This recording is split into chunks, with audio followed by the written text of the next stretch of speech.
Hola, hola, muy buenas noches para todos y todas las personas que se conectan a este primer café interactivo.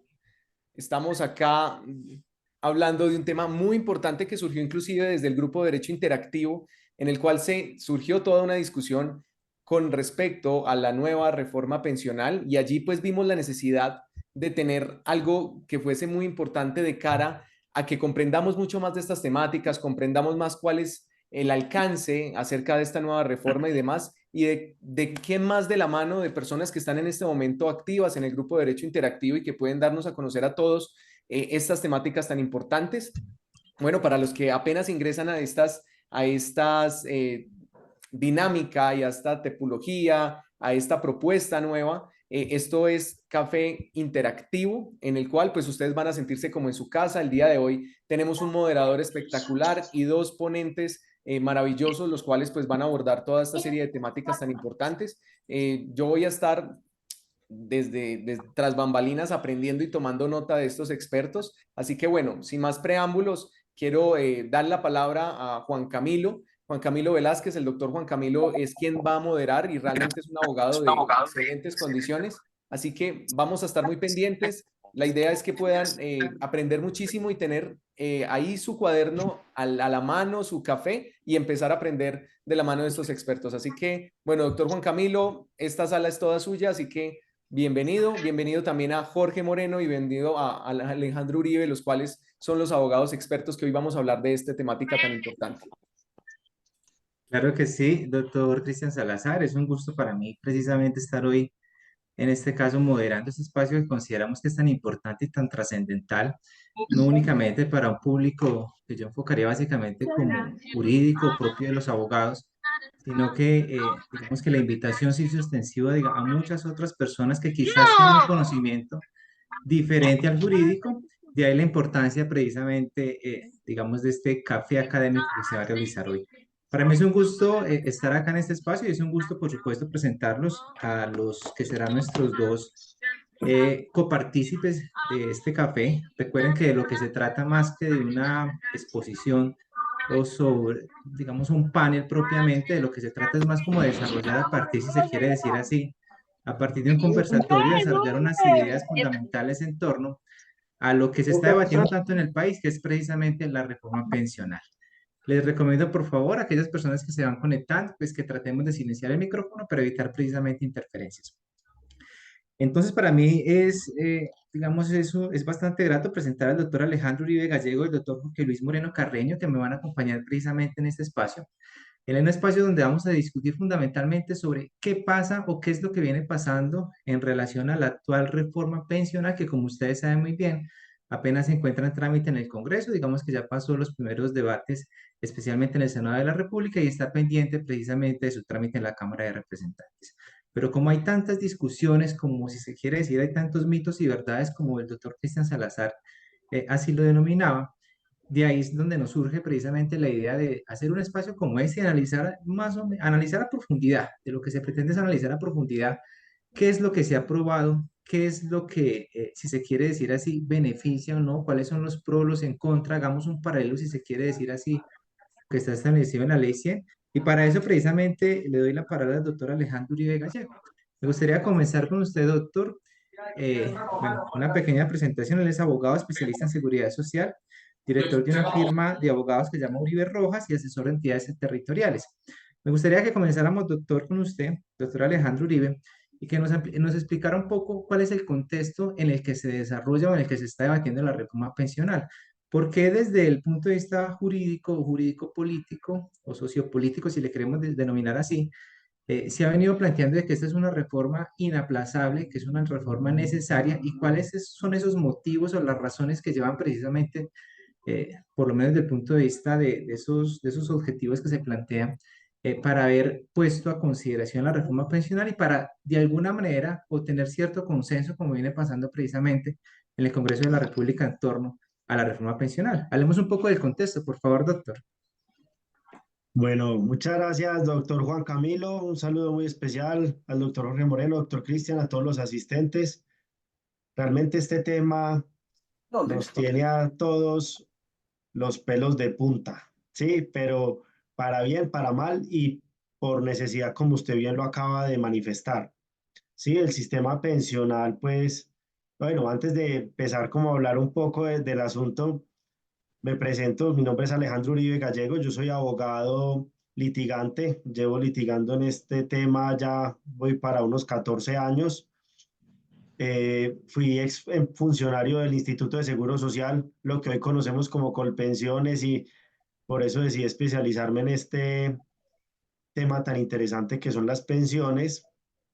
Y en la actualidad, pues litigo, tengo mi propia firma con mi socio, litigamos asuntos pensionales y en la actualidad también soy asesor de diferentes entidades territoriales, tanto en defensa judicial como en asuntos de cobros de bonos y cuotas partes pensionales. Entonces, ¿a dónde vamos con todo esto, doctor Juan Camilo?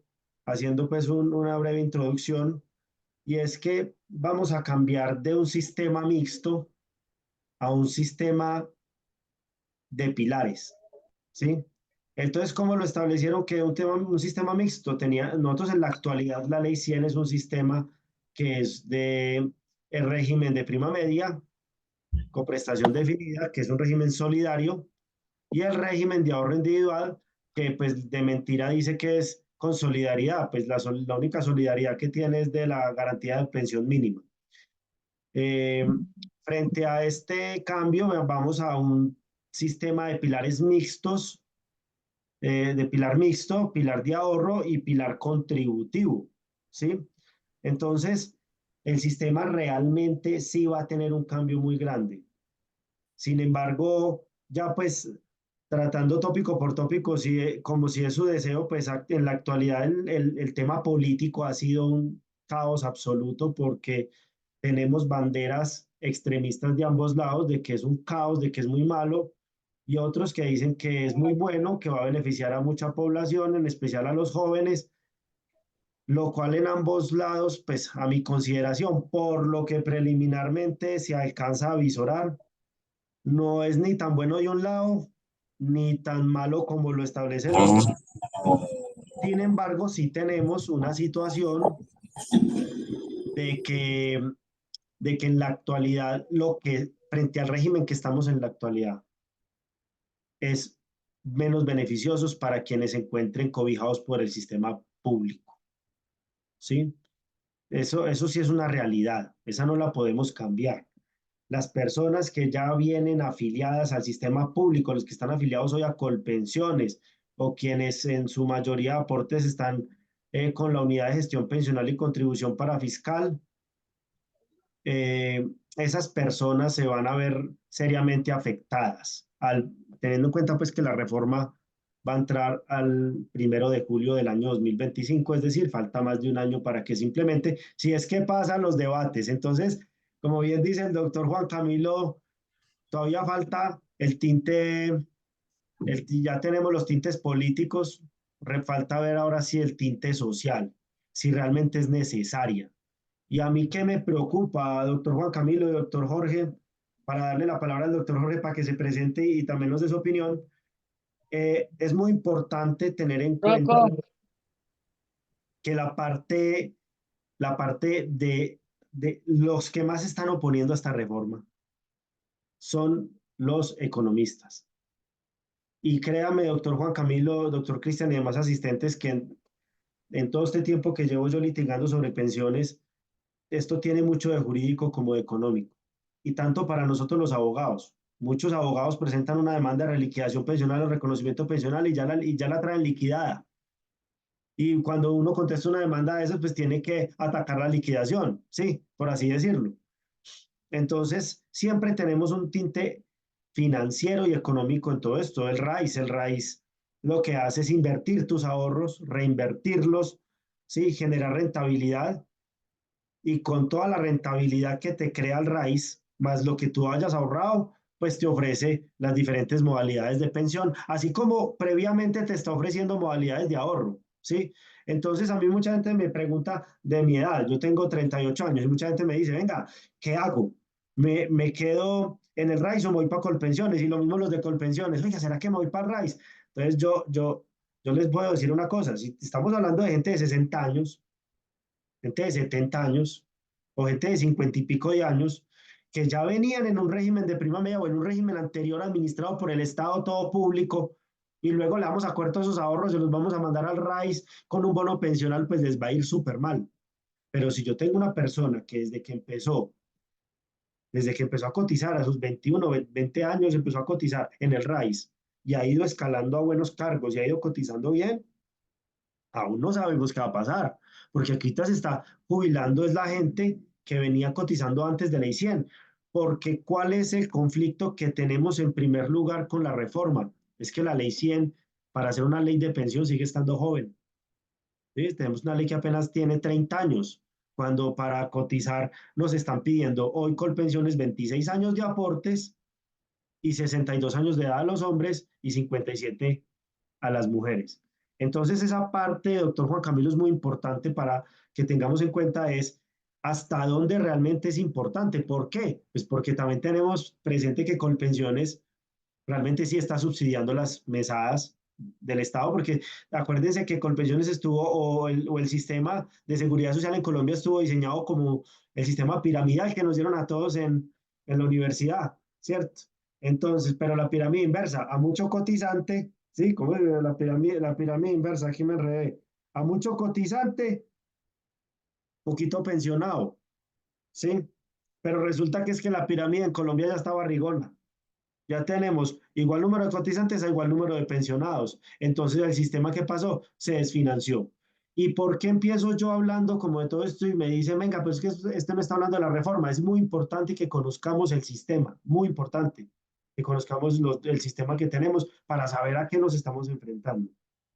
Entonces, teniendo en cuenta que hoy tenemos mucho aportante y mucho pensionado en el régimen público, pues tenemos pensiones que ya están siendo subsidiadas por el Estado. Y esa parte sí hay que atenderla, eso sí estaba en alerta roja, parecido a lo del fondo de la gasolina, eso está que estalla. Entonces es muy importante que tengamos en cuenta esa situación. De pronto el doctor Juan Camilo, el doctor Jorge quieren intervenir. Muchas gracias. Ahí vamos avanzando.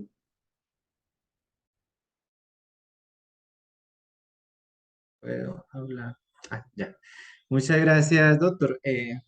Un aporte bastante interesante, pero me gustaría que el doctor, igualmente Jorge, nos analizara un poquito, detallara, digamos, otros aspectos que quizás posiblemente no se pudo haber tocado o se tocaron de alguna manera en lo que tiene que ver con el contexto precisamente de esta reforma. ¿Y por qué lo estoy planteando? Porque hay diversos estudios académicos que han venido señalando de que la reforma pensional es necesaria.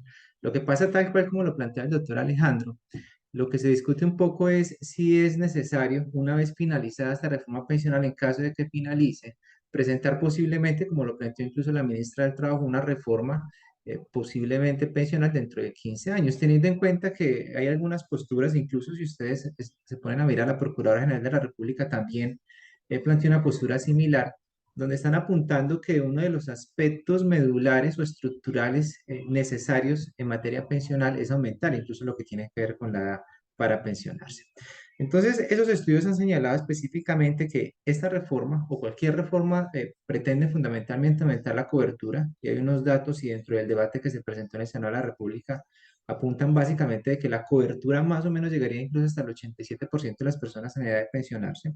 Se habla de reducir las desigualdades entre el régimen de prima media y el régimen de ahorro individual, y se habla igualmente a reducir los subsidios, especialmente a lo que tiene que ver con las pensiones altas. Entonces, doctor Jorge, ¿qué piensa usted acerca de esto? Porque antes de entrarnos y explicar, digamos, a las personas que están acá conectadas sobre de qué se trata cada uno de estos pilares y detallar un poco las características, porque seguramente muchos de los que están acá conectados lo hacen, además del fin académico, también para conocer la circunstancia o la situación en que ellos se encontrarían.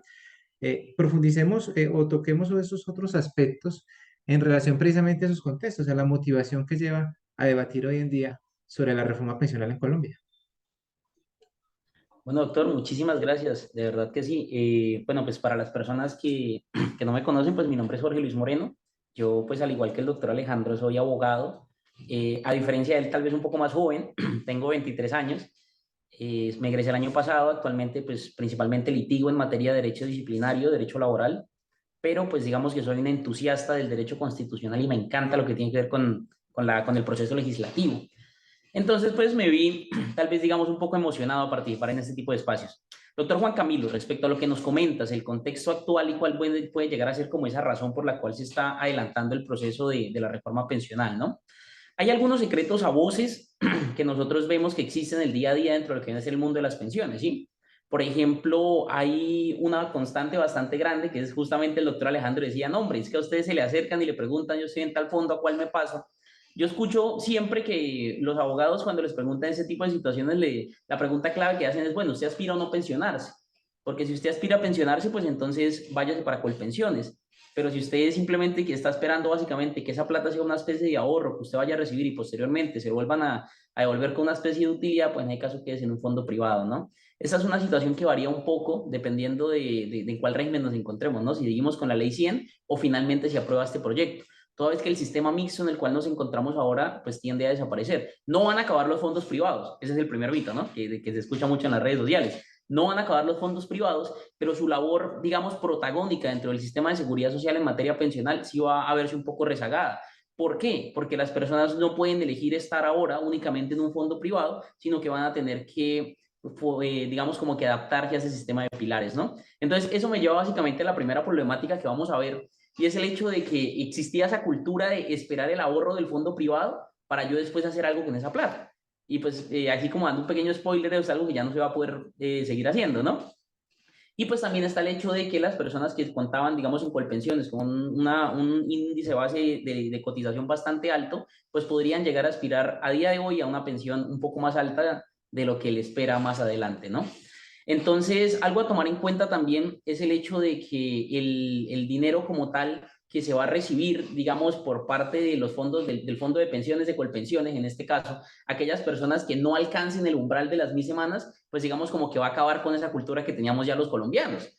Porque ya usted no va a recibir sus, digamos, 35 milloncitos, sino que usted va a optar más bien es por tener una mesada, digamos que un poco bastante muy pequeña, por decirlo de alguna forma. Entonces, son como los principales miedos a los que se suele generar, ¿no? Eso, la forma en la que se recauda y demás. Pero pues a día de hoy siento yo que es necesario que se replantee la forma en la cual se cotizan las pensiones en el ordenamiento jurídico colombiano, pero hay que ver de qué forma están haciendo, porque si la propia reforma nace diciéndose que dentro de 15, 20 años va a ser necesario hacer otra reforma, o si nace diciendo que muchos de los apartados van a ser reglamentados por parte del propio gobierno nacional y no por la norma, pues entonces quedamos un poco incertidumbre, ¿no? Decimos, hombre, pero el régimen que tenemos hoy, ¿será el que me va a cobijar a mí? ¿Me servirá adaptarme a este tal vez? Entonces yo creo que por eso es un poco importante, ¿no? Como saber cómo nace esta reforma.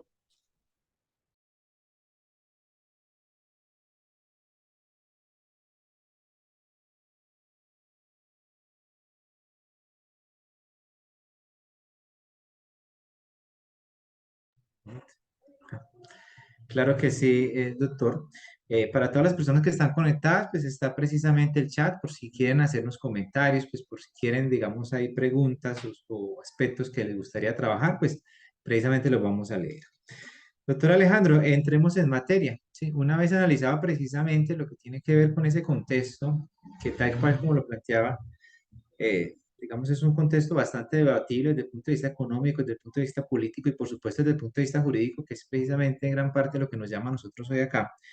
Hablemos precisamente de ese sistema de pilares, porque el sistema de pilares, si se quiere decir así, es algo novedoso. Si nosotros hacemos el comparativo con la ley 100 del 93, pues sabemos a ciencia cierta de que no, no traía propiamente un sistema de pilares, pero el sistema de pilares tampoco es nuevo en el ordenamiento jurídico, digamos, en el derecho comparado o a nivel internacional.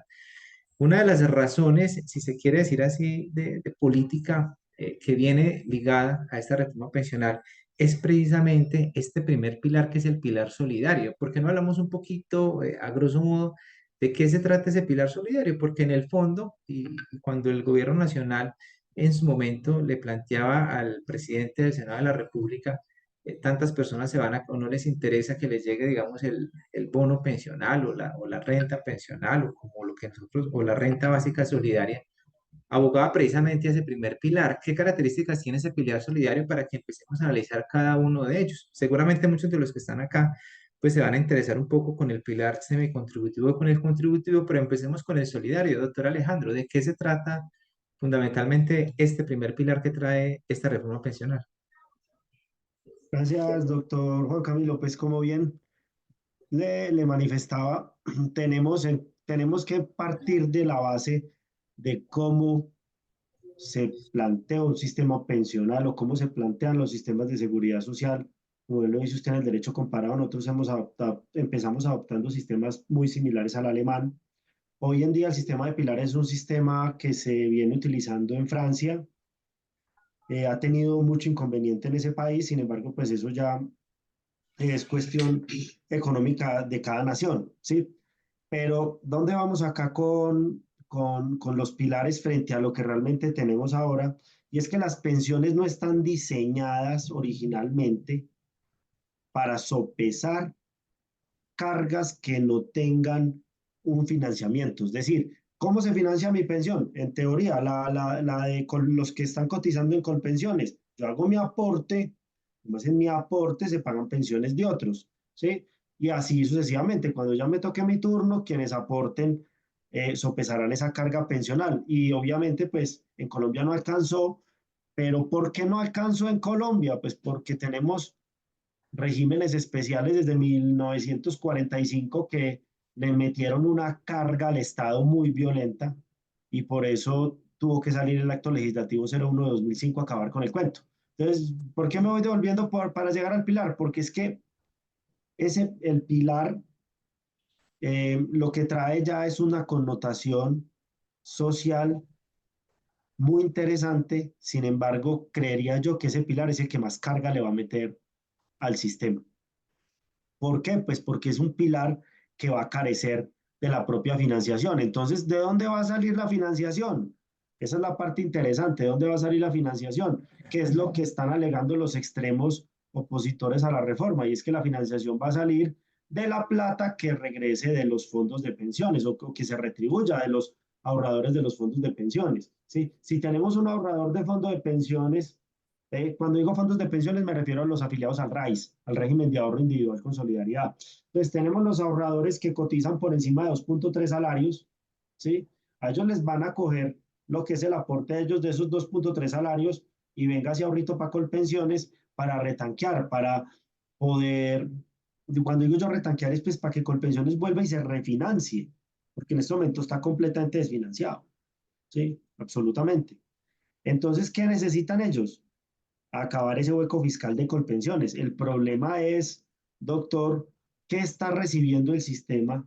¿Qué está recibiendo el sistema para ser autosostenible? Porque ¿qué nos ganamos que se logre una reforma? La reforma pensional estaba pidiéndose a gritos, ¿sí? Pero es que todas las reformas pensionales son complejas, nadie va a quedar contento, porque es que es muy complejo decirle a todo el mundo que usted se va a pensionar mejor, ¿sí?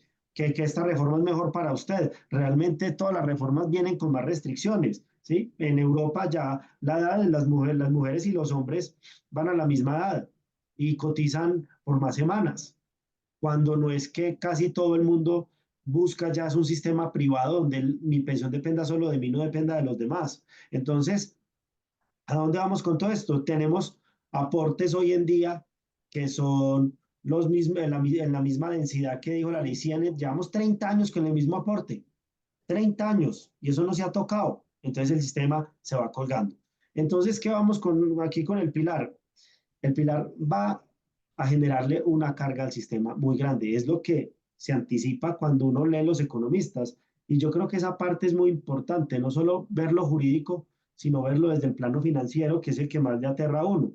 ¿Sí? Cuando uno ve a algunos economistas que dicen, venga, es que le estamos metiendo una carga tipo subsidio al sistema, entonces no estamos realmente salvando el sistema. ¿Para qué le vamos a inyectar recursos a Colpensiones que de por cierto adelanto un gran mito, doctor Juan Camilo, si me lo permite, con el doctor Jorge, el cuento de expropiar no es expropiar, eso no va a pasar, eso sí es un mito de los mitos. ¿Por qué? Pues porque es que el objetivo es el mismo, el objetivo es pensionar, ¿sí? Lo que pasa es que el ahorro sí lo tenía yo en mi cuenta, pero la finalidad es la misma. Entonces, utilizar el término expropiar me parece pues como muy brusco, por así decirlo, ¿cierto? Entonces, eso va a ser más como de la parte solidaria, digámoslo así. Entonces, cuando vamos a volver y vamos a darle un carácter de, de, de, de subsidio a las pensiones, por así decirlo, ¿cómo se va a financiar esa parte? ¿De dónde va a salir el dinero? Porque tarde que temprano, si vamos a tocar el dinero de lo que van a traer los ahorradores del RAIS, si vamos a tocar parte de ese ahorro para financiar ese 1.8 millones de personas que dice el gobierno que no tienen pensión, ¿cómo se va a financiar? ¿Por qué? Pues porque obviamente los ahorradores del RAIS, ojo, que esto es muy importante, los ahorradores del RAIS han ahorrado y han capitalizado su ahorro y tienen rentabilidad. Y entonces yo me pongo a revisar un extracto de una persona de estas y dice, ahorro 300 millones y en rentabilidad ha ganado 200 y pico, depende pues también de la modalidad del riesgo que haya elegido. Entonces ustedes me dicen, no, es que el RAIS siempre ha sido malo, pero es que solo tenemos las experiencias de nuestros papás. ¿Sí? Realmente no sabemos hasta qué punto el RAIS también tiene sus ventajas, pero pues eso ese será tópico para otro día si derecho interactivo no lo permite. Pero entonces, ¿a dónde vamos con este pilar, doctor Juan Camilo? Me preocupa es de dónde va a salir la plata, porque si vamos a seguir con subsidios, pues tenemos que el sistema va a colapsar o en otros 30, 40 años, y entonces, ¿qué va a tocar ahí? Ahí sí va a tocar la parte fea, la parte donde el joven o donde el cotizante va a tener que aportar ya no el 16.5% para pensión, sino que va a tener que aportar un 18, un 20, un 25%. Y si seguimos con la tendencia laboral es que el empleador asuma la mayor parte de esa carga, entonces se nos van a subir los costos laborales y eso empieza a ser una bola de nieve muy delicada. ¿Sí? Entonces, esa es la parte que a mí me parece complicada, doctor Juan Camilo, porque si uno dice, no, es que, qué pesar, es que hay viejitos, hay personas que no les cotizaron, también hay que tener en cuenta, doctor Juan Camilo, que hay muchas personas que simplemente no quisieron cotizar. Es que recuerde que la obligación para cotizar a pensión empezó a partir de la ley 100. Si vemos conceptos de la superintendencia financiera que más adelante los aportaré al grupo de Derecho Interactivo si están interesados, la superintendencia financiera claramente ha manifestado durante un gran tiempo que la obligación para cotizar a pensión nació con la ley 100 y es más, la ley 100 como que ni siquiera la trató, realmente nació a fondo con la ley 797. Entonces mucha gente no tenía la cultura de hacerlo, no tenía la cultura de cotizar y el empleador también por ahorrarse unos pesos pues tampoco lo hacía. Entonces aquí tenemos como una culpita de parte y parte. Y entonces ahora llega el Estado a salvar metiéndole una carga prestacional inmensa, es que 1.8 millones de personas, eso es una cifra grandísima. Y ahí es donde de pronto podríamos considerar realmente esto se le debe incorporar al sistema pensional, porque no lo puede incorporar entonces, digamos, otro departamento como la prosperidad social, si va a ser como, va a tener esta connotación de subsidio, ¿por qué se la vamos a meter al sistema pensional? Sí, el hecho de que el sistema pensional tenga un ahorro tan grande se calcula en 400 billones de pesos, se calcula en eso. ¿Sí? ¿Cuánto de esos 400 billones que traen ahorrados los fondos de pensiones y que han rentado y han rentado bien? Porque todos juzgamos a lo último, que como los últimos 2 años han sido unos años complejos, pues venimos de pandemia, venimos de paros que frenaron el país, ¿sí? Entonces venimos con 2 años que han dado muy duro a nivel local y mundial. Y en todos estamos presentando una inflación y situaciones complejas en lo económico, y las pensiones dependen de esto del plano económico, del plano financiero. Y ahora, doctor Juan Camilo, pretender que esta carga en su momento, bueno, no, dejemos esto para más tarde, porque quiero hablar también del papel del Banco de la República. ¿Sí? Ahorita lo dijo el doctor Jorge Moreno, hay temas de derecho constitucional muy interesantes que hay que tratar. Entonces, pues esta es mi opinión al respecto. Realmente consideraría yo, pues para culminar como esta parte es hay que pensar muy bien estrategias, el gobierno debería pensar muy bien en estrategias de cómo vamos a financiar esta parte, la que es solo social, la que tiene como una especie de connotación de subsidio y cómo los aportes para pensión no se vayan a ver afectados por esto, ¿sí?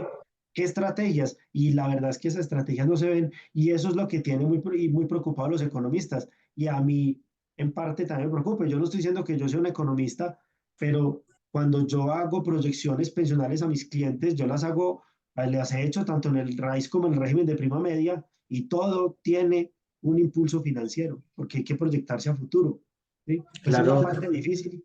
Claro Entonces, que sí. pues ahí nos vamos extendiendo y me disculpan. No, ninguna disculpa, eso precisamente se trata de alentar el debate.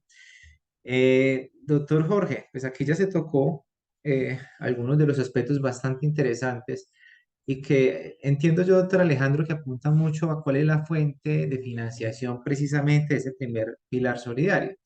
Teniendo en cuenta que una de las razones que se argumentan, digamos, de forma más recurrente para impulsar esta reforma pensional ni siquiera se habla de, de 1,8, sino que más o menos los cálculos que se están haciendo es alrededor de 2,5 millones de personas que se verían beneficiadas, especialmente porque son personas que por X circunstancias y en un contexto, digamos, de desigualdad como el nuestro, pues no pudieron haber cotizado, no quisieron cotizar, además por la alta informalidad también que se presenta. Entonces, personas que se encuentran en esa línea de pobreza extrema, se dice que no es propiamente una pensión, sino que lo que se les va a otorgar es una renta básica solidaria, que ese de alguna manera es como el propósito. Digamos, ahí la pregunta es tal cual usted lo plantea, ¿cuál es la fuente de financiación? Porque leyendo especialmente el artículo 17 de lo que hasta el momento viene siendo debatido en el Congreso de la República, para mí tampoco está suficientemente claro cuál es la fuente de financiación de esos recursos.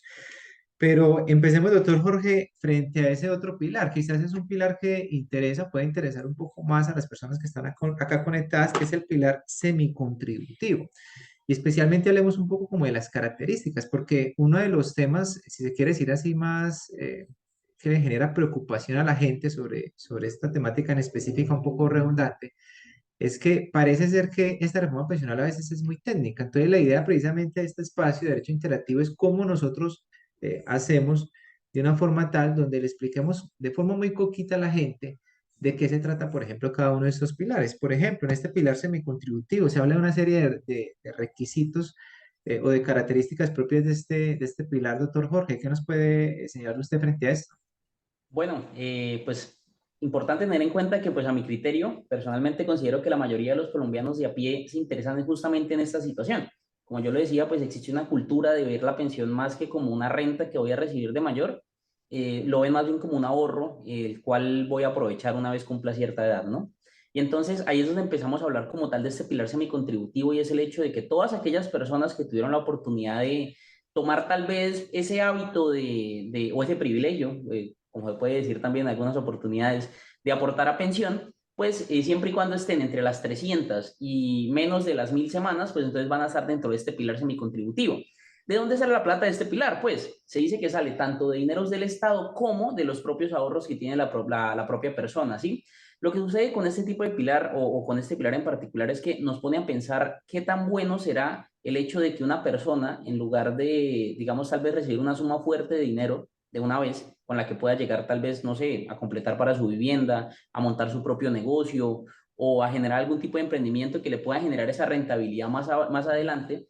¿Qué pasa si esta persona, en lugar de recibir ese dinero que puede invertir por sí misma, decide el Estado darle una cantidad ínfima de dinero que pues evidentemente tiene que ser superior a lo que se está recibiendo del pilar solidario, si no, no tendría ningún sentido, claro está, pero pues sí tenemos que tomar en cuenta que este monto no va a ser muy alto, ¿sí? Y que estamos hablando de que ahora personas que radican dentro de esa estadística de quienes no están pensionados, pero que pudieron invertir el dinero que utilizaron para su ahorro de pensión, ahora van a tener que depender, o bueno, tendrán más adelante que depender de una suma determinada por parte del propio gobierno, que si bien es cierto, sí, busca de alguna forma garantizar ese ingreso mensual de las personas, también restringe el hecho de que estos puedan ver la pensión como un salvavidas y más bien lo vean como aquella, yo qué sé, tal vez plática de bolsillo que poco a poco les va a entrar, ¿sí? Entonces ahí es donde tenemos que tener muy en cuenta una cosa, y es el hecho de que si bien hay personas que no pudieron llegar a pensionarse, estas personas sí pueden llegar a tener tal vez un plan, porque pues se ha visto, por parte de la firma hemos visto muchos casos de personas que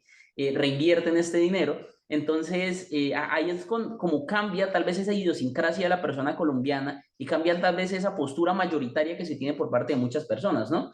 En este caso particular no tenemos tan presente el problema del pilar solidario, que es el tema de la financiación. ¿Por qué? Porque pues parte de esa financiación nace por parte de los ahorros propios de las personas. No obstante, sí deja un sinsabor bastante grande. ¿Qué va a pasar con aquellas personas que tienen, por dar un ejemplo, tal vez 950 semanas, digamos, a la hora de cumplir la edad límite? Entonces esa persona, en lugar de recibir un ahorro sustancioso con el cual podría llegar a ser yo qué sé, tal vez montar el negocio para el que les cual estaba faltando dinero, conseguir la vivienda que necesitaba, ahora va a recibir el 75-80% de un salario mínimo, que si nos vamos a los números verdaderamente, si bien es cierto, es más sostenible a largo tiempo, a largo plazo, a la hora de recibir la pensión como tal, esa persona no verá un cambio significativo en su vida.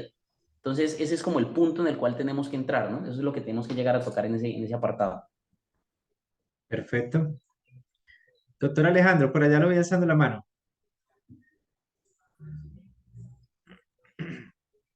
Pues sí, muy interesante. Esa parte está supremamente interesante, doctor Juan Camilo, lo que dice el doctor Jorge. Lo que pasa es que realmente esto viene como nuestra idiosincrasia. Sí, ahorita alguien decía en el chat algo muy cierto, lo decía una asistente y es hasta dónde las personas, por su conocimiento, si era desidia, que es difícil, porque no sabemos si las personas no querían cotizar o era desidia de la persona, o no sabía el empleador o era desidia del empleador, ¿sí? Igual hay que ir cuando acogemos el RAIS, tenemos que mirar hasta qué punto el RAIS, dentro de todo lo que ofrece, y ofrece parte pensión y parte de evolución de aportes. Realmente me gusta mucho de la reforma. Esto es una parte interesante de la reforma y es que se va a acabar el tema de evolución de saldos, que si bien lo que dice el doctor Jorge es muy cierto, que hay gente que le conviene más que lo vuelvan parte de su ahorro y más bien ejecuta su negocio que quedarse recibiendo un subsidio, es importante que al Estado le conviene es que la gente de pensione, sino que la parte compleja es que pues, si es inferior a un salario mínimo, pues no es pensión, es un subsidio. ¿Sí? Entonces ahí es donde uno dice, ¿quién sale adelante a punta de subsidios? Es muy difícil, ¿sí? Es muy complejo. Y quería, doctor Juan Camilo, es adelantarme que veo una pregunta aquí de Juan Guillermo que dice que le gustaría saber las implicaciones de la sentencia de los 365 días. Ahorita la había visto por acá, que si puede tener alguna pues que si esto va a pasar con la reforma, ¿cierto? Dice así, los contratos activos podrán solicitar corrección de la historia laboral. Claro que la pueden corregir y esa sentencia va a tener que ser aplicable a futuro, pero es que ya es un precedente que fijó la Corte y ese precedente se acogió estrictamente al el beneficio del trabajador. Y es muy importante que tengan en cuenta esta parte porque de pronto se nos va pasando el tiempo explicando todo esto, pero no sabemos hasta dónde va a llegar. Y aquí es donde más me interesa a mí el aporte, ya sea de los asistentes, de los que sean constitucionalistas, hasta qué punto la reforma está afectando el artículo 48 de la Constitución, ¿sí? ¿Hasta qué punto? Porque si la está afectando al artículo 48 puede que en el control constitucional no pasen algunos artículos, si no es que se caiga toda la reforma, porque tenemos, acuérdense, el principio de progresividad. Si bien la reforma respeta el principio de solidaridad, en parte el principio de universalidad, tenemos que se está afectando que la seguridad social es un derecho progresivo y hay personas que no lo van a ver tan progresivo. No, no es lo mismo que a mí me coja la reforma estando afiliado al RAIS cotizando duro a estar cotizando duro en Colpensiones. No es lo mismo. Esa figura no la hemos analizado, porque es que necesitamos a los financieros, necesitamos a los que hacen cálculos actuariales. Venga, pues, revisemos si el bono pensional que le van a dar a usted porque usted cotiza por encima de los 2.3 salarios, ¿sí? Venga a ver si ese bono va a salir bueno, qué tipo de ahorro va a tener. O si yo tengo 600 millones de pesos ahorrados en el RAIS y me van a hallar parte de eso para Colpensiones, entonces, ¿cómo quedo yo ahí? ¿Sí? Son unas situaciones que todavía no se han presentado, pero son situaciones que van a empezar a suceder y es donde van a empezar a llegar las tutelas y es donde va a empezar a llegar todas las demandas de control constitucional, ¿sí? Entonces, eh, esa situación, esa situación de la reforma que yo quiero que pronto el doctor Jorge nos dé una ampliación y usted, doctor Juan Camilo, y no sé, algún asistente que sea constitucionalista, veamos ese análisis que le puede llegar a dar la Corte Constitucional a este asunto, porque vuelvo y le recuerdo, doctor Juan Camilo, estamos en reforma pensional y yo veo que la reforma dice mucho subsidio. ¿Sí? Entonces, que la mujer que llegue a los 60, hombre, a los 62 y no alcance las semanas, entonces el Estado les va a dar una especie de subsidio. Venga, ¿cómo así? ¿sí? Estamos hablando es de pensiones, no de subsidios. Y ese es un problema que para mí, con el respeto de los constitucionalistas, creó la Corte Constitucional. La Corte Constitucional, para cerrar mucha brecha o necesidades de la población, empezó a reconocer pensiones y ordenarlas por fuera del ordenamiento. ¿Sí? Y entonces ese tipo de pensiones, teniendo en cuenta todos esos regímenes especiales que venían por ahí atrás, que cargando el sistema, entonces empezaron a coger todos los pequeños aportes que venían de los afiliados, y venga, nos ganó la pensión por allá de la corte que le dejó digamos, al hijo, ya está el hijo, al nieto, cuando es hijo de crianza, eso no está contemplado en la ley, ¿sí? Pero es muy entendible que la corte no lo haya ordenado así, pero entonces, ¿cómo se va a financiar? ¿Por qué? Pues porque en el régimen de prima media, tú te jubilas en el régimen de prima media, sustituyes tu pensión a tu cónyuge o a tu hijo menor de 25 años y lo está estudiando, y ahora que el nieto también porque vivió toda la vida con la abuela. Muy bonito, pero ¿cómo lo vamos a sostener? ¿Sí? Entonces la figura social es muy especial, pero en el lado de las pensiones creo que hay que ponerle más cuidado es al asunto financiero. ¿Cómo vamos a propender para que el sistema no vuelva a caer en lo que ya está? Porque si vamos a hacer el esfuerzo de que el RAIS traiga aportes a Colpensiones, que igual no se pierde porque Colpensiones va a asumir esa carga del RAIS, es muy importante. Colpensiones va a asumir esa carga hasta 2.3 salarios del RAIS. ¿Dónde viene la financiación? Y entonces ahí es donde estos economistas calculan, ya hay unos a futuro diciendo que en el 2045 va a colapsar el sistema, pues no sabemos. Esa es la parte delicada, no sabemos. ¿Cómo se ha comportado el sistema en estos 30 años que lleva la ley 100? La ley 100 la han reglamentado. La ley 100 es una ley que dio cobertura, que no es perfecta, es buena. Pudo ser otra reforma, aumentando edades, aumentando cotizaciones, que todos me van a decir, ah, este sí ya quiere subir la edad. No, es que así, lamentablemente, así es que tiene el sistema, se va sobrecargando. ¿Sí? Claro que sí, Entonces, doctor, entonces ahí veo pero pues que tenemos varios, ya está la gente opinando muy interesante. claro que sí. Lo que pasa es que yo también entiendo un poco la preocupación que existe en relación a a la sostenibilidad, si se quiere decir financiera, porque hay cálculos, por ejemplo, vea yo antes de entrar acá, hay un estudio bastante interesante en 2022 de la Universidad de los Andes que señala, por ejemplo, de que hoy en día 18 billones de pesos paga el Estado en subsidios de personas que están pensionadas en Colpensiones, que el 84% de pensionados está precisamente en Colpensiones, o que el 4% del PIB del gasto público de nómina del Estado se va precisamente a subsidiar especialmente estas altas pensiones. De ahí, digamos, uno de los aspectos problemáticos, pero que algunos han señalado como uno de los aspectos benéficos que trae la reforma pensional, porque lo que busca precisamente es, entre otras, disminuir esas diferencias o acabar de alguna manera con esas disparidades, especialmente en lo que tiene que ver con las altas pensiones. Entonces, el doctor Jorge tocaba acá el aspecto precisamente de ese pilar semicontributivo. De todas maneras, la invitación es a que leamos la ley porque es muy claro básicamente los requisitos respecto de la edad, partiendo entre otras de que aquí hay una premisa básica y es que no aumenta la edad de cotización en primer lugar, es decir, se mantiene para los hombres en 62 años y para las mujeres en 57 años. Y respecto a las semanas, ya más adelante vamos a hablar un poquito especialmente lo que tiene que ver con los beneficios a partir precisamente de una sentencia de la Corte Constitucional. Doctor Alejandro, usted lo señaló, cómo se cierra esa brecha de género, y esa brecha de género la cierra la Corte Constitucional en materia pensional, señalando específicamente que el requisito para pensionarse con el número de semanas de las mujeres es 1000, y la reforma pensional establece, digamos, otros aspectos que son bastante benéficos para ellos.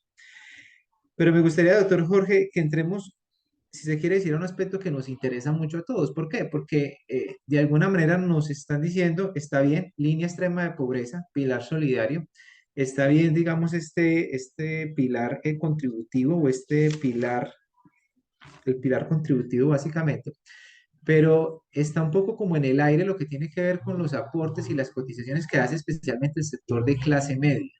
Entonces hablemos, por favor, un poco de las características básicas de ese pilar contributivo. Más allá del pilar de ahorro voluntario, cuáles son las características de ese pilar de ahorro contributivo. Y doctor Jorge, ¿por qué es tan problemático en el debate público lo que tiene que ver si se toma sobre la base del 2.3 de salarios mínimos legales mensuales vigentes, o como lo está planteando en su momento el gobierno nacional, ya no el 2.3 sino 4 salarios mínimos legales mensuales vigentes? Estando yo en mi posición, asalariado a una persona que gana 5 o 6 millones de pesos, porque es importante, digamos, para mí esa postura, porque posiblemente para mí podría ser mucho mejor que estuviese cercano a los 4 y no al 2.3. ¿Y qué significa esa discusión en el fondo respecto a la existencia o no, o al marchitamiento o no, de los fondos privados de pensiones?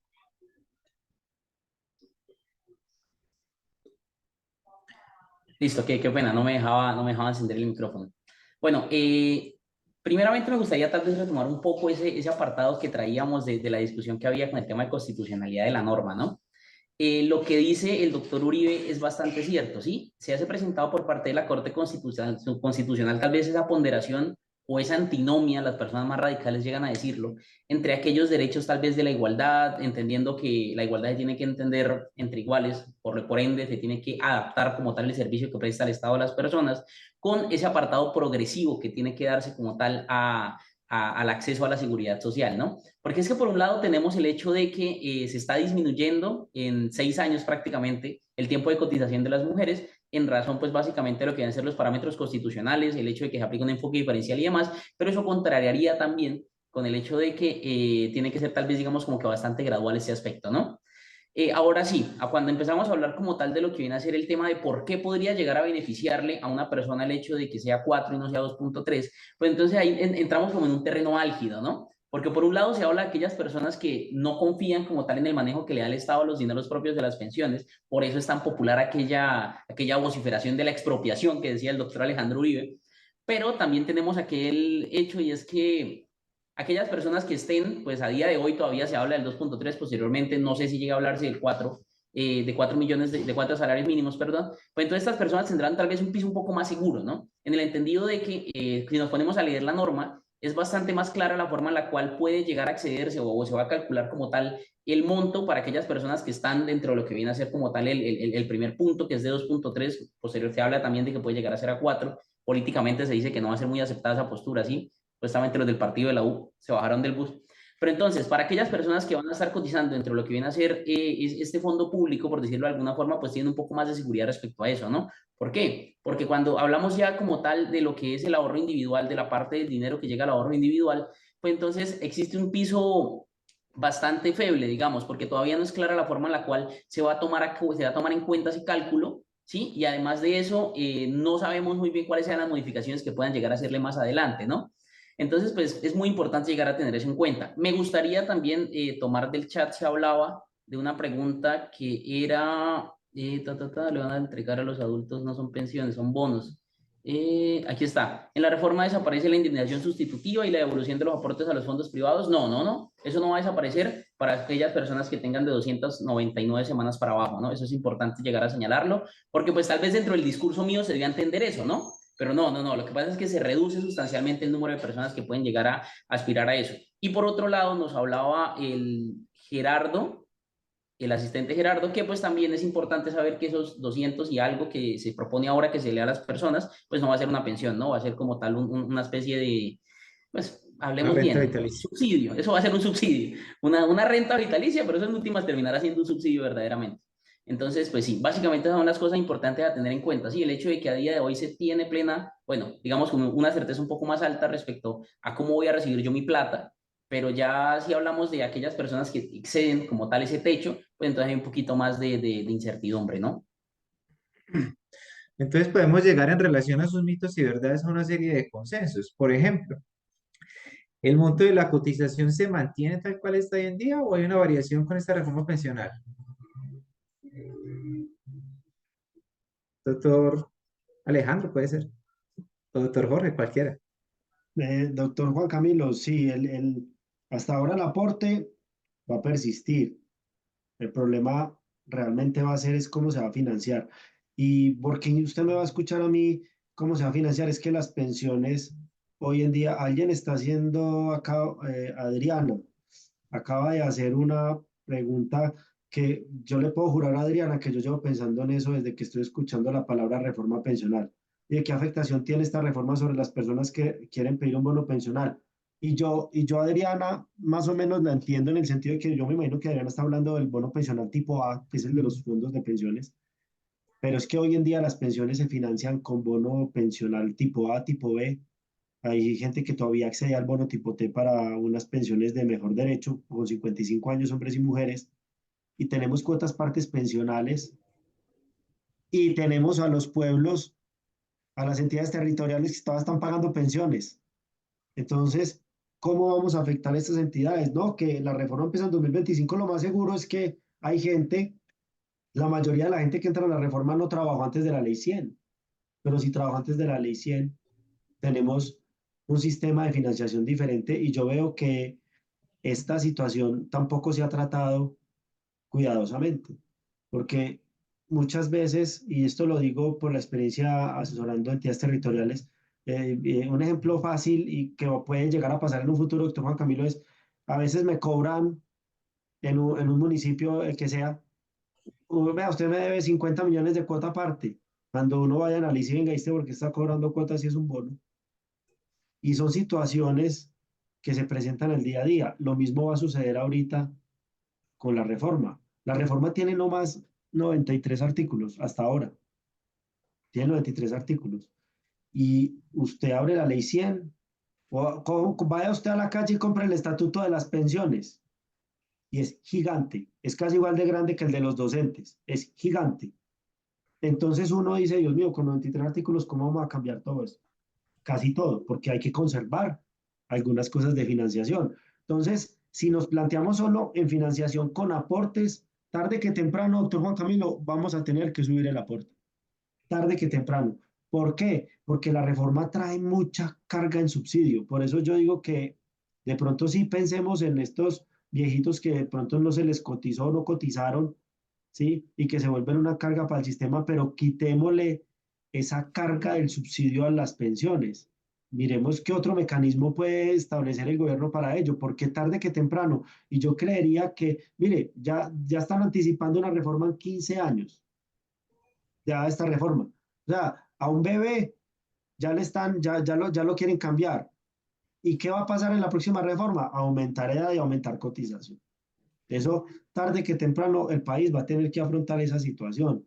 Y es la parte pues, que a nadie le gusta escuchar, ¿no? ¿Cómo que van a subir van a subir la cotización? Pero listo, dígale eso al empleador, dígale eso al sector público. ¿Cómo le va a aumentar usted la carga al Estado cuando el empleador es el Estado?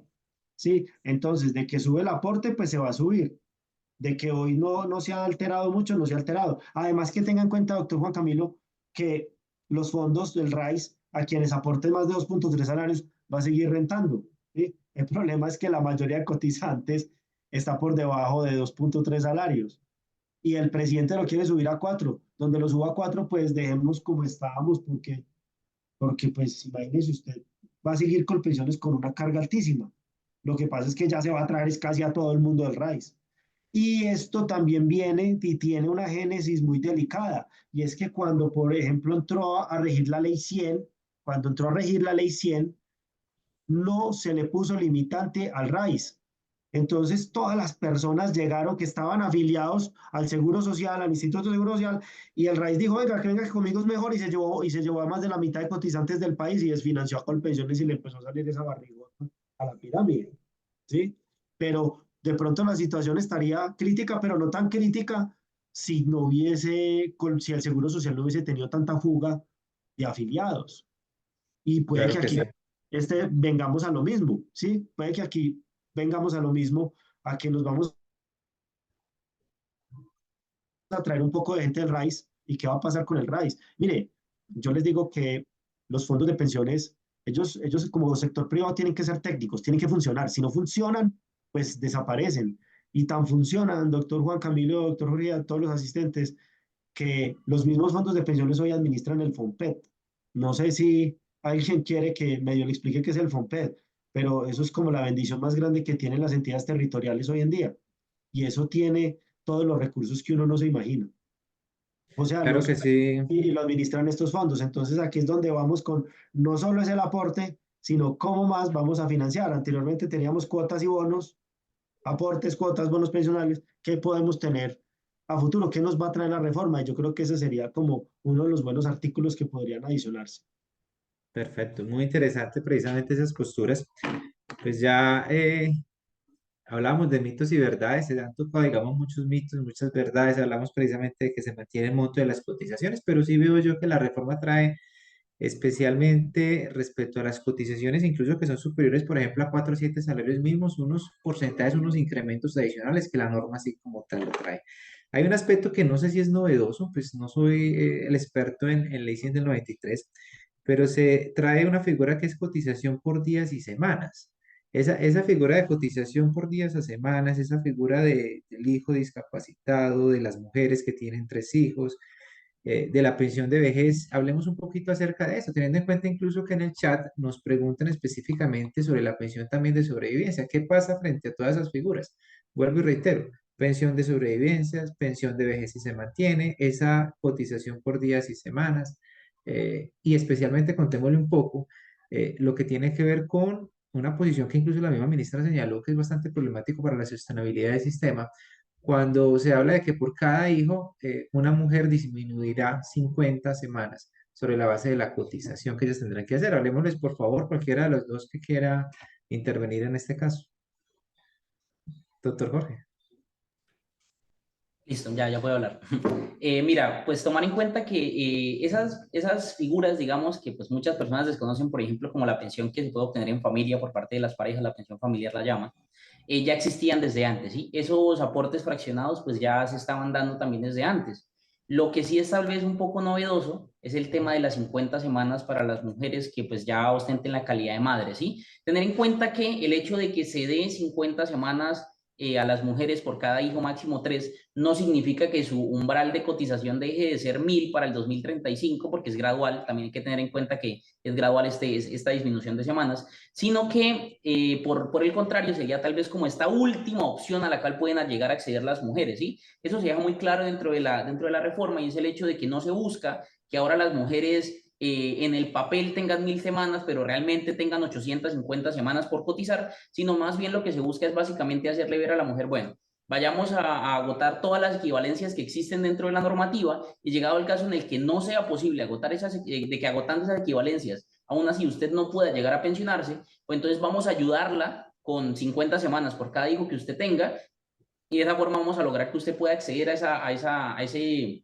digamos, como que a ese número de semanas mínimo para que usted pueda llegar a pensionarse, ¿sí? Tomar en cuenta también, digamos, el tema de la pensión de sobreviviente no es que se toque mucho dentro de ese apartado, el tema de la pensión de invalidez tampoco, principalmente yo creo que lo que más afecta, lo que más suena, es el hecho del tema de las 50 semanas para las mujeres, ¿no? Bastante se ha hablado, eso sí, de por qué solamente aplica para las mujeres, ¿no? Yo creo que es el mismo debate que se ha tenido una vez surge como tal la sentencia de las 1.000 semanas para las mujeres por parte de la Corte Constitucional, pero pues esto sí ya depende como tal de los parámetros que se están tomando, ¿no? Y de tal vez ese enfoque diferencial que se está aplicando en principio desde la jurisprudencia, actualmente ya desde la propia normativa, y es el hecho de reconocer como tal ese papel que ha tenido de crianza, tal vez, en el contexto colombiano y en general, creería yo, la mujer respecto al hecho de que pueda llegar a dársele por parte del Estado un reconocimiento. Pero ahí entramos al otro debate. Listo, perfecto. Usted va a recibir 50 pensiones que se sacaron del bolsillo, de la faja, del sombrero, como dicen por ahí. Porque es que usted es una mujer que tiene 850 semanas y tiene 4 hijos, 5 hijos. Entonces, en ese apartado, usted simplemente llega, intenta hacer las equivalencias tal vez con el dinero que usted logró cotizar en algún momento por encima de esos 2.1 y demás, o de los 4 si llega a ser así, y aún así no le da para lograr su pensión, le faltan 100, supongamos. Entonces, en el caso particular es el Estado el cual tiene que tomar esa, digamos, como que esa atribución, ¿sí? Y entonces ahí estamos hablando nuevamente de todo ese, pues sonará muy feo, pero todo ese desangre estatal tal vez de alguna forma que se está dando lo que viene a ser el dinero propio de las pensiones de los colombianos. Y pues básicamente nos estamos trayendo plata del fondo privado para empezar a darle más dinero a las personas que como tal, digamos como que por su actuación propia, o bueno, no digamos por su actuación propia, porque en muchas ocasiones es que los empleadores verdaderamente no llegan a realizar los aportes, pero por omisiones que le afectan a esa persona individualmente, pues está afectando como tal ese fondo público más grande, ¿no? Entonces, tomar en cuenta ese apartado. Y también tomar en cuenta que yo había escuchado que la pensión familiar iba a desaparecer, no lo va a hacer, está bastante reglamentada dentro de la norma, porque pues justamente estaba leyendo un comentario de Twitter hace poquito y yo como que, uy. O sea, doctor Jorge, podemos decir específicamente que se mantienen los mismos requisitos para la pensión de invalidez, pensión de sobrevivencia, la pensión familiar tal cual usted lo había señalado, la pensión de vejez. Frente a eso, digamos, no hay ningún cambio o variación normativa en este caso. Pues en este caso particular, pues encontramos una regulación bastante similar, ¿no? El hecho tal vez de que desde la propia norma se está aplicando que la pensión familiar o la pensión de familia pues va a fungir como si fueran bienes tal vez dentro de lo que viene a ser la separación, ¿no? El hecho de que si llegan a separar las dos personas, pues entonces van por mitades, cada uno se queda con la parte que le corresponde y demás, ¿sí? Los requisitos, pues anteriormente se hablaba de que tenían que estar ambos en el mismo fondo, pues ahí de hoy como existe el sistema de pilares, pues entonces ya tal vez ese requisito de estar en el mismo fondo pues no tendría un sentido muy grande, ¿sí? Porque ya no estaríamos en un sistema mixto de pensiones. Yo creería que eso sería tal vez como lo que debe tomarse en cuenta, ¿no? Doctor, una pregunta y si se quiere decir al margen un poco sobre las características de esa pensión de sobreviviente.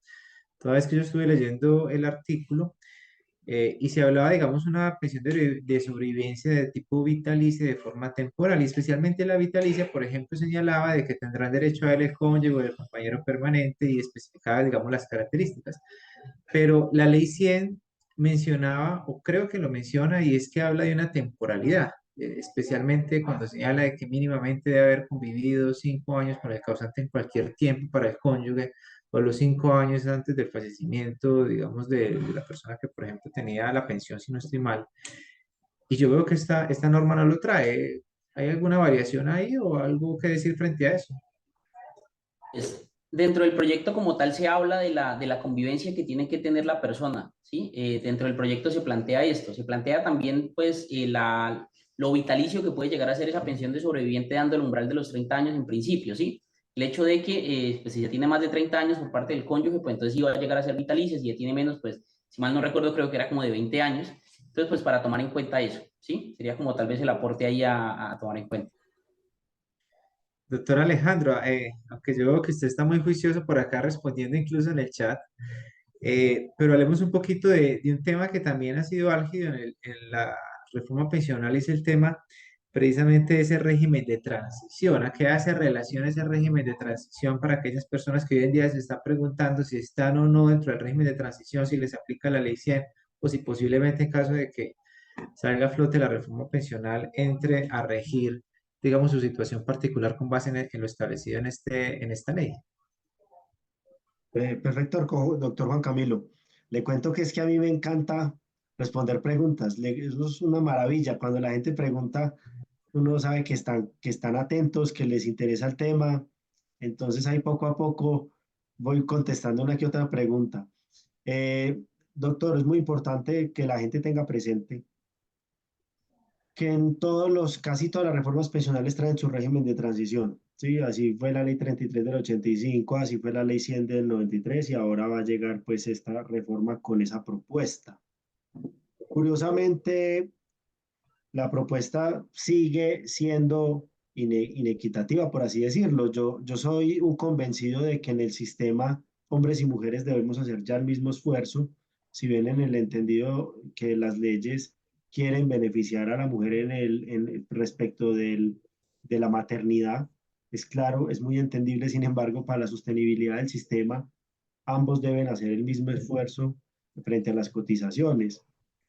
Pues eso es lo que nos ha demostrado la historia en razón a los países europeos que ya nos llevan pues mucho más ventaja frente a lo que son el sistema de seguridad social, porque es que sostener un sistema público como el nuestro es muy costoso. Entonces, ustedes ven, este está muy cansón insistiendo en que no hay plata. Y es que está complicada la cosa. Entonces, en la transición, doctor, 750 semanas para las mujeres, 900 semanas para los hombres al 1 de julio del próximo año, del 2025. O Sí, es sea, la fecha.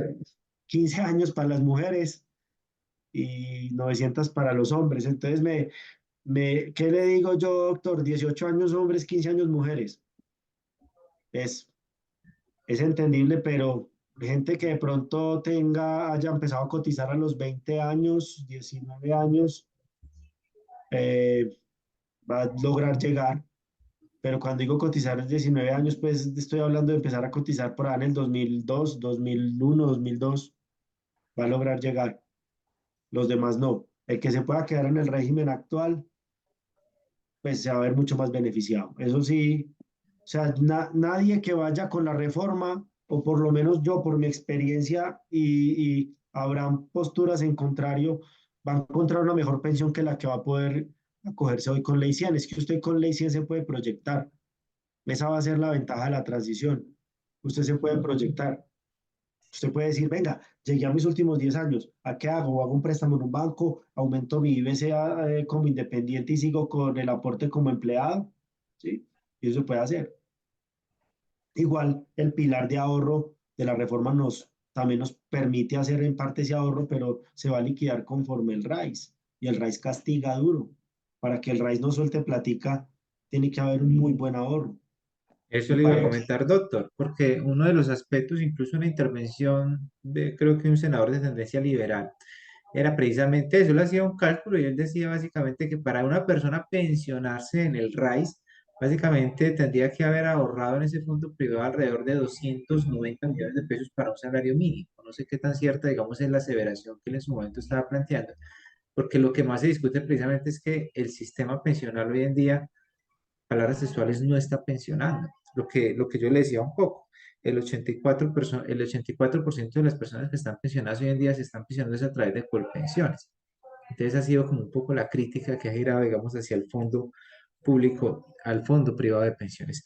En relación a esto, al doctor Alejandro, también hay un punto, y sin saltarme, por supuesto, a lo que nos tiene que decir el doctor Jorge frente a eso, y ha sido el papel del Banco de la República, porque incluso usted ahorita venía señalando un poco la posible inconstitucionalidad o no, ya incluso en el chat se hablaba si había unidad de materia, cuando hay un artículo del 85 que habla posiblemente de unos aspectos tributarios y quizás no guardarían relación con lo que está debatiéndose en esta reforma pensional, pero también se ha hablado desde el punto de vista constitucional, cuál es el rol, cuál es el papel del Banco de la República, una ley ordinaria asignándole, digamos, estas funciones, de qué manera, digamos, el Banco de la República entraría a actuar dentro del juego de las pensiones, partiendo entre otras de dos cosas o dos premisas básicas que usted ya precisamente lo señaló, es que no podemos hablar propiamente de expropiación, es una falsa premisa, es un mito.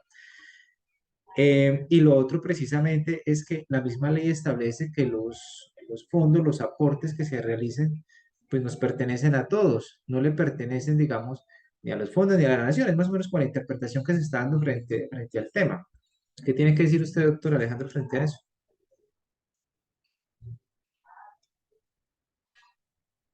gracias, doctor Juan Camilo. No, esa parte es súper importante y es como que yo creo que en esto sí todos los que estamos atendiendo abogados o no abogados, no vemos las santas horas de qué piensa la Corte al respecto, ¿sí? Porque tenemos que la parte difícil de todo esto es meter una reforma a la brava, ¿sí? Para mí es gravísimo porque, como bien dijo usted, doctor, el Banco de la República tiene sus funciones establecidas por la propia Constitución. Entonces, si le vamos a meter otra función al Banco de la República, podría decirse entonces que estamos modificando la Constitución, ¿sí? Y esa parte yo creo que la Corte le va a poner un ojo con lupa. Y esto es más para los constitucionalistas. Yo las tutelas que me gano son las clásicas de derecho de petición y pensiones por ahí que de pronto estén muy evidentes, pero un verdadero constitucionalista sería súper interesante si está atendiendo que nos pueda colaborar en expandir esta situación. Si abrimos la Constitución, vemos las funciones del Banco de la República, como vemos las de la Corte de Suprema, la de la Corte Constitucional, del Consejo de Estado. Entonces llega la reforma pensional y me le va a incrementar las funciones del Banco de la República. Y tenga en cuenta, doctor, que la función que le va a poner es la más delicada de todas, es administrar recursos, ¿sí? Es que el Banco de la República es el emisor y tiene, yo creo que está destinado como a cosas todavía aún más delicadas y ponerlo a administrar el ahorro de las personas es, es, es como que perdiera de pronto esa especie de mini autonomía, digámoslo así, a mi parecer. Entonces, y es ponerle una carga adicional. y es ponerlo en el ojo de la gente, y es ponerlo en que la gente lo empiece a criticar, que suficiente ha sido criticar al banco por el tema de las tasas de interés, que créame que poco entiendo del tema, pero entonces le vamos a poner al Banco de la República una carga adicional que no está contemplada en la Constitución. Entonces, de entrada vamos a tener el choque de la reforma con el tema de los subsidios, con el tema de la financiación y ahora con el tema del funcionamiento del Banco de la República. Por eso insisto que para mí, en mi concepto como abogado, para mí es inconstitucional, absolutamente inconstitucional que se le imponga esa carga al Banco de la República. Porque además para imponerle esta carga al Banco de la República tendría que reglamentarse. ¿Cómo lo va a hacer? Sí, no, el Banco de la República seguirá y venga, ¿y cómo? Exacto. Doctor Jorge, ayúdeme ahí.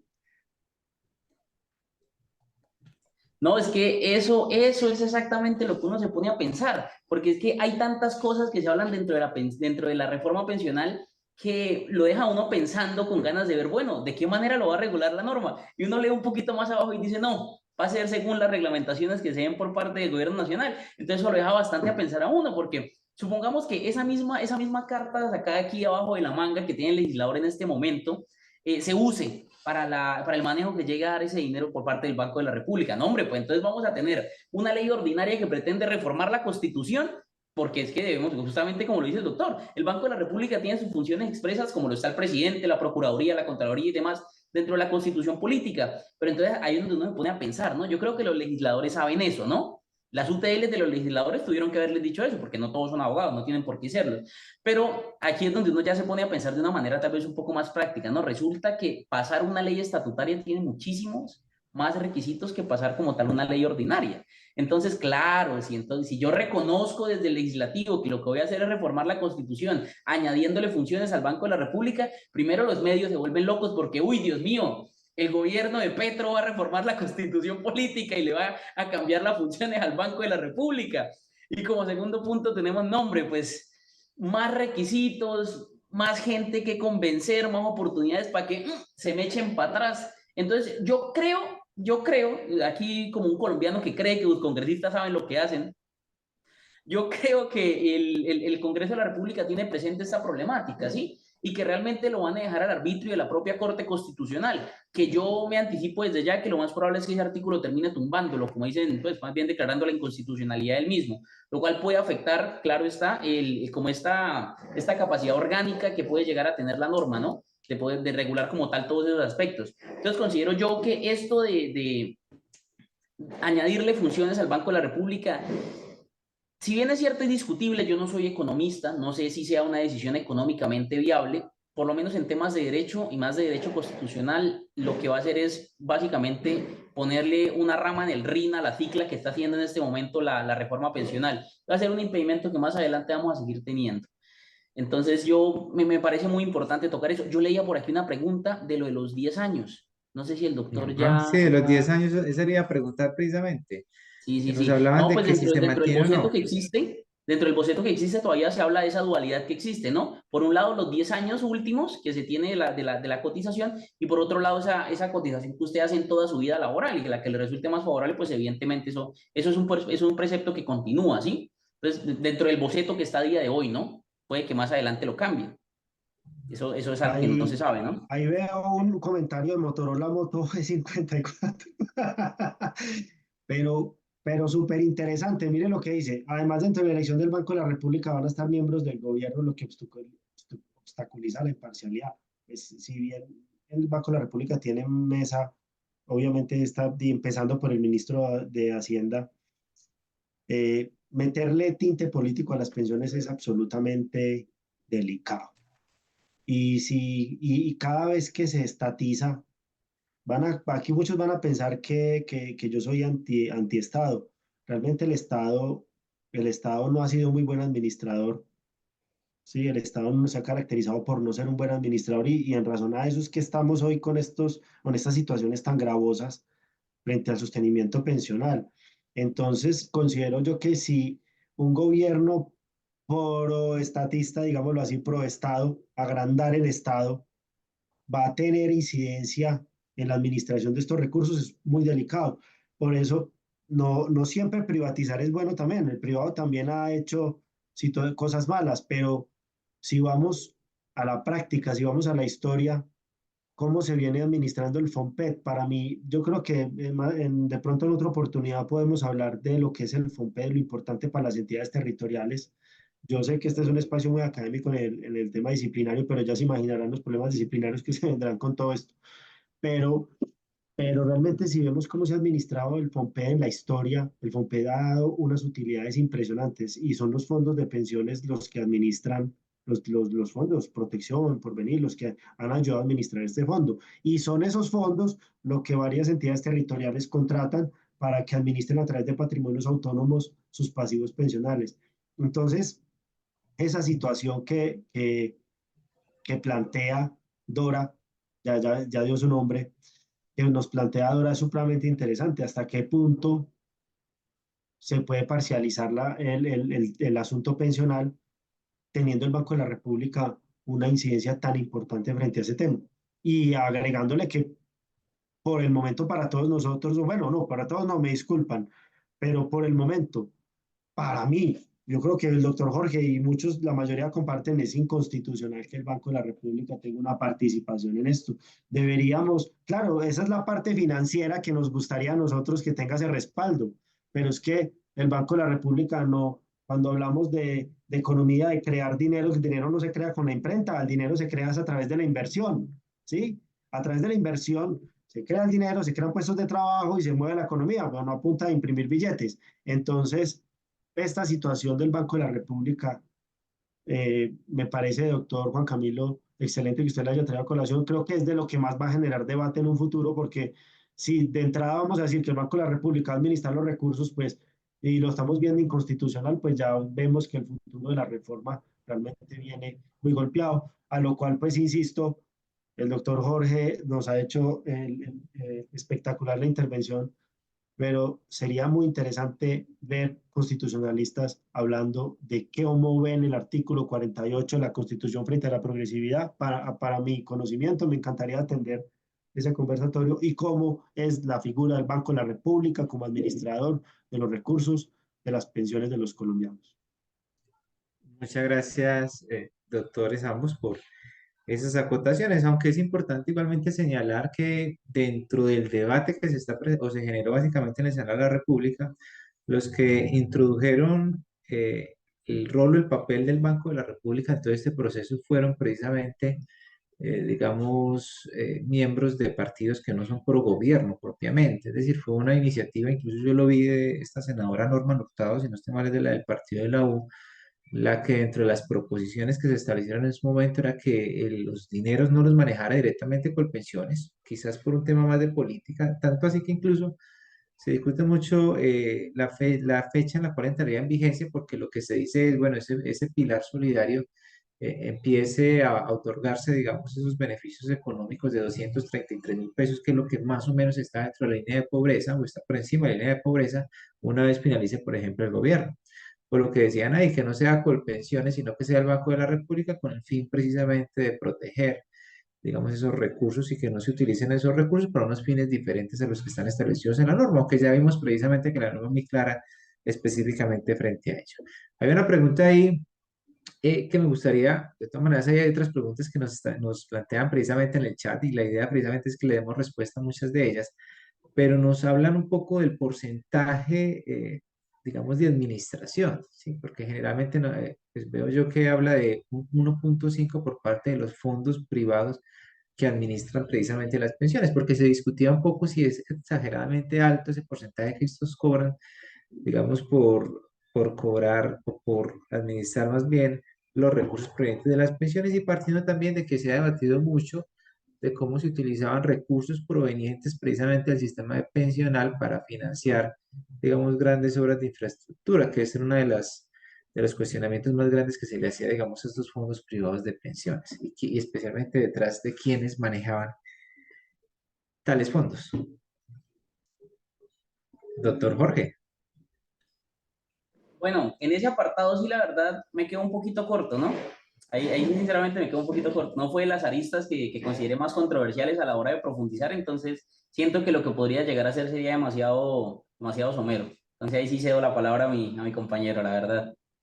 Pues, ¿qué le pudiera decir yo, doctor Jorge, doctor Juan Camilo, a los asistentes? En la actualidad los fondos en los aportes recaudan el 3%. Sí, para ellos entre el 3 y creo que es el 3, no, no lo tengo aquí ya súper claro.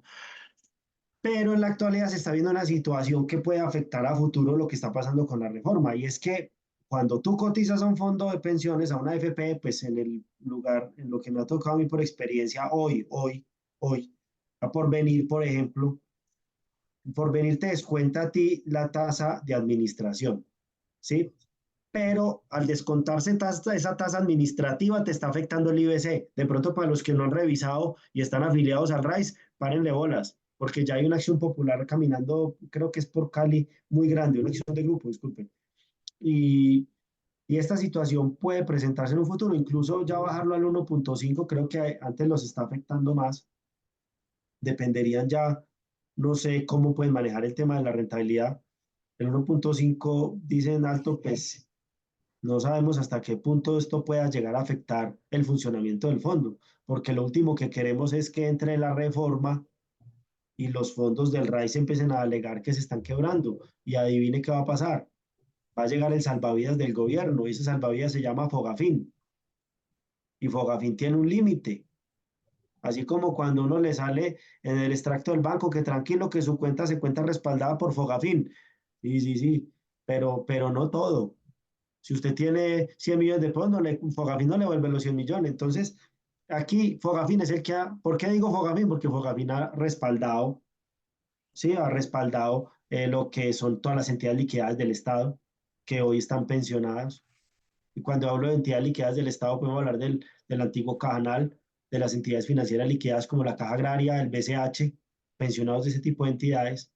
Todo lo está pagando Fogafín, lo respalda Fogafín. Y entonces, eso es lo que no hemos contemplado. Si nos ponemos a pelear con el aporte o la comisión o la tasa que cobre el fondo de pensiones, el del RAIS, digámosle ya el fondo privado, porque yo ya no sé ni cómo se va a llamar en la reforma. Entonces, entonces este privado, bueno, el día que dígase que se cuelga con sus aportes, ¿qué va a pasar? ¿Cuál va a ser? Eso sí va a ser el verdadero pánico económico. Y teniendo en cuenta que la otra parte y el músculo más grande lo está administrando el Banco de la República. ¿Sí? Entonces, ahí, esa situación, no sé si me referí estrictamente a lo que usted estaba consultando, doctor Juan Camilo, pero me parece que bajarle el porcentaje a los fondos es muy delicado. Todo es muy milimétrico. Por eso, esta conversación debe seguir, debe perdurarse. Tenemos que esperar qué pasa en la Cámara y acudir acá con financieros, no solo economistas, sino un financiero, una persona que sepa hacer dinero y que sepa proyectarse a futuro con él y nos pueden asesorar a todos los que somos abogados realmente qué impacto puede tener esto pues en toda la reforma, en la sostenibilidad. Acuérdense que la sostenibilidad financiera del sistema es un principio constitucional, ¿no? Y la Corte se ha pegado mucho a este sistema para hacer sentencias regresivas, como lo fue la SU230 en regímenes pensionales públicos, ahora con lo el cambio de régimen express, todos pensando en la sostenibilidad financiera del sistema, que es constitucional. ¿Sí? Claro que sí, Entonces, doctor. ¿hasta qué punto, siendo un fondo privado, ¿sí? Hasta qué puede venir a afectar el derecho de todos? Es un debate muy interesante que se puede presentar a futuro si estos fondos llegan a declarar una emergencia y ya la están declarando, que es otra situación delicada. Y esa es la que tiene pringados a todos me disculpan los términos coloquiales míos, pringados, pues la que tiene es como atentos a todos los economistas del país. ¿Qué va a pasar con estos fondos? Donde ellos lleguen a declarar una necesidad financiera, el Estado está en capacidad de respaldarlos, a meterle más carga al Estado, va a generar pánico económico. Es un tema muy interesante, doctor Juan Camilo. Yo creo que es el más importante. Claro que sí, doctor. Yo creo que esa invitación, y yo creería que podemos ir casi que concluyendo mucho de lo que se abordaba precisamente acá.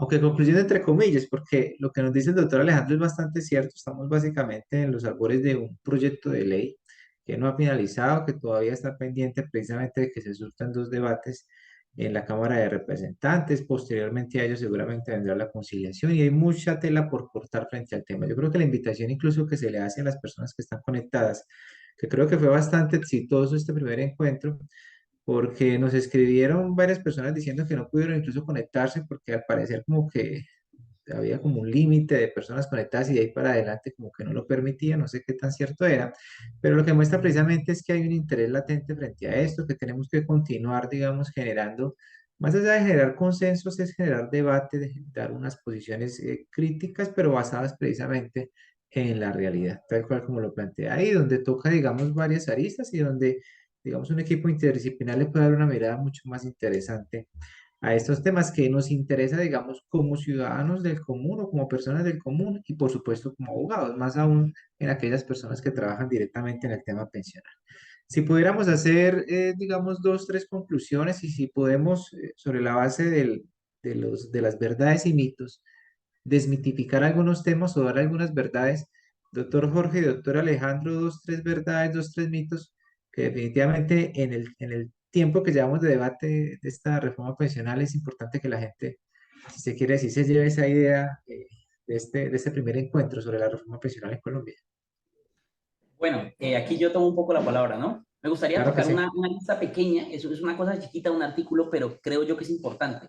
Y es el hecho de cuando habla del descuento que se hace a los honorarios de los contratistas, ¿no? Porque estábamos hablando de los porcentajes y demás, pero entonces dentro de la propia norma se habla de, tal vez la reacción es un poco confusa, tal vez yo lo interpreté de manera que no es errada, pero lo que yo logro entender de la redacción de la norma es que ahora a los contratistas, previa entrega de los honorarios, se les va a descontar como tal lo que corresponde al pago de la seguridad social, ¿no?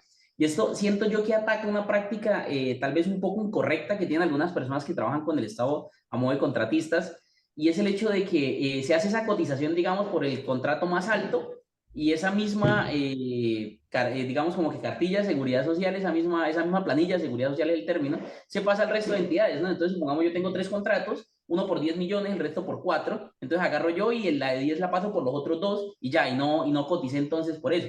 Es bien sabido, claro, que puede sufrir algún tipo de sanción por parte de la OGPP y demás, pero es un riesgo que se suele correr coloquialmente. Digamos que en el corto periodo de tiempo que yo ejerciendo profesionalmente en el sector público es una práctica que veo que pese a ser incorrecta se ha, digamos, como que posicionado bastante, ¿no? Entonces, esas son como tal vez las pequeñas cosas en las que sí es acertada la reforma a la hora de garantizar como tal ese ingreso de dinero al Fondo de Seguridad Social, ¿no? Bueno, respecto a los mitos, el mismo mito que tal vez yo adelanté al principio, la devolución de saldos no se va a acabar, solamente está regulada de forma tal en el que van a ser muchas menos las personas que pueden acceder a él.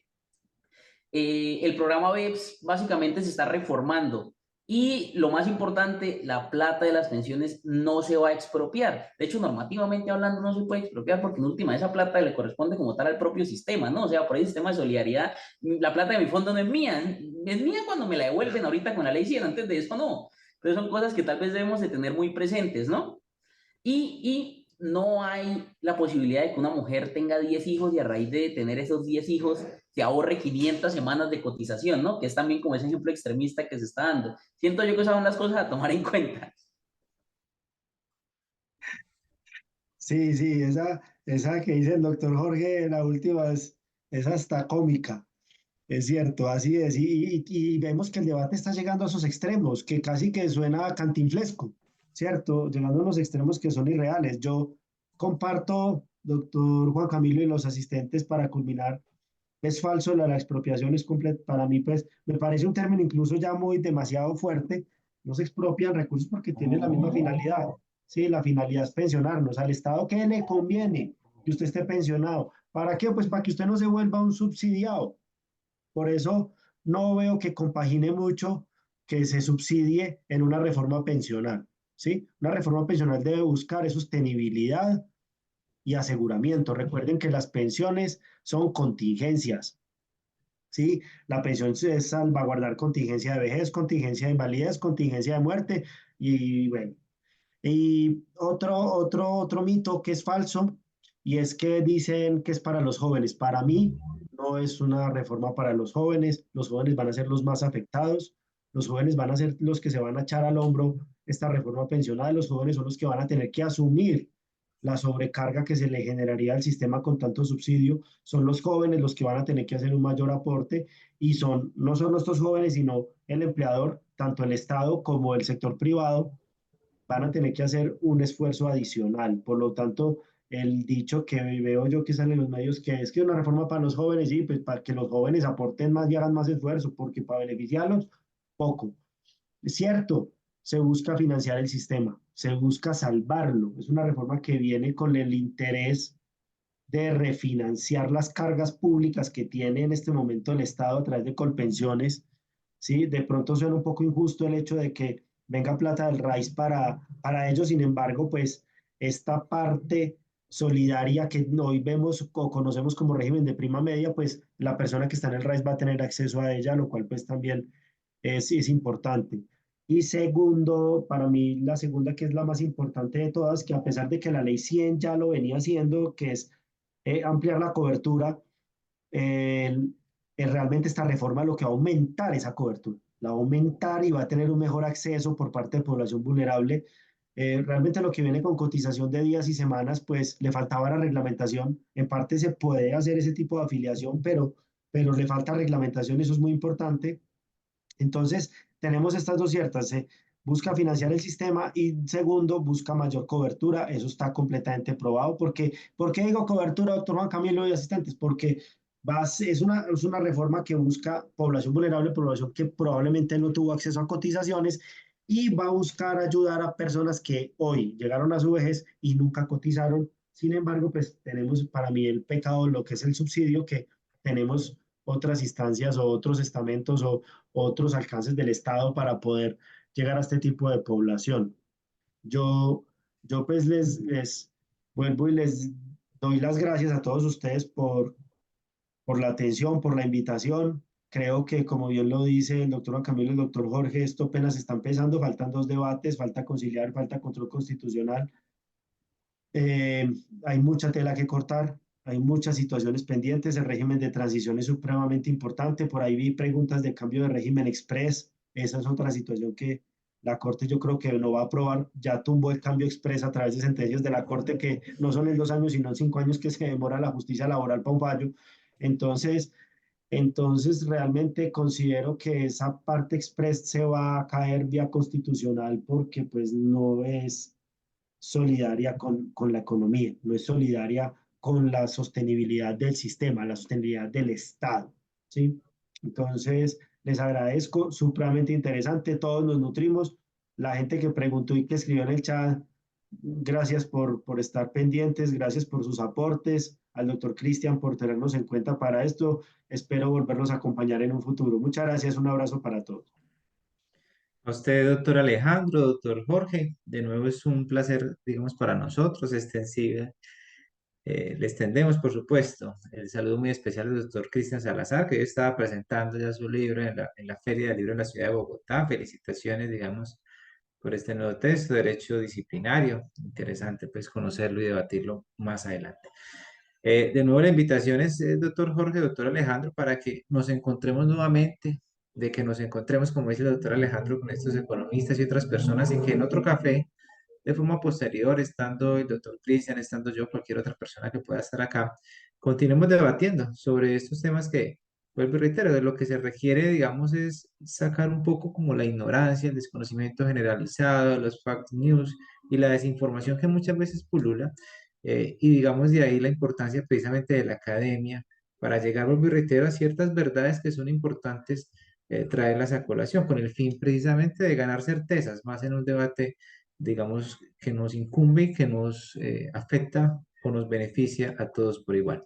De nuevo, muchas gracias a ustedes, muchas gracias a todas las personas que están acá conectados. Si había preguntas ahí, pues de todas maneras considero yo que el doctor Alejandro y el doctor Jorge en general las abordaron. Incluso el doctor Alejandro acá fue muy aplicado respondiéndola directamente por el chat. Esperamos que les haya gustado, que se haya sentido bien, que hayamos, digamos, satisfecho un poco como las expectativas que se tenía sobre este encuentro que se hizo específicamente sobre la reforma pensional. Y de nuevo nos veremos en una próxima oportunidad. Muchas gracias a todos ustedes por estar acá esta noche. Un fuerte abrazo.